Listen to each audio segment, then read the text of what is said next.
Senior আপুকে বিয়ে করার আশায় ভূত হয়ে বেঁচে থাকার গল্প।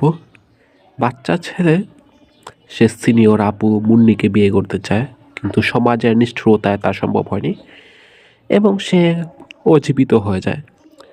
অনেকদিন পর সে তার এক বংশধর খুঁজে পায়। সেও এক সিনিয়র আপুকে ভালোবাসে, তাকে ইমোশনাল সাপোর্ট দেয়। কিন্তু ওই মেয়ে একজন টিপিক্যাল মেয়ের মতোই সাদা চামড়ার টাকাওয়ালা এক দামরাকে খুঁজে পায় এবং তাকে বিয়ে করবে। তারপরেও ওই বেটা সিম্প সিনিয়র আপুর জন্য নিজেকে পাপোশ বানিয়ে ফেলে, তাকে টাকা দেয়, তাকে ইমোশনাল সাপোর্ট দেয়, সবভাবে সাহায্য করে। তখন ভূত ওই নিজের ছায়া ওই বেটা সিম্পের মধ্যে দেখতে পায় এবং তার ঘাড়ে ভর করে এবং তার সেই পুরনো প্রেম মুন্নিকে খুঁজে বের করার এক মিশনের নামে, মানে লং মার্চ টু সিনিয়র আপুস হার্ট করে মূলত আন্দোলন করে সিনিয়র আপুকে ভালোবাসার এক দফা দাবি আদায়ের গল্প এটা।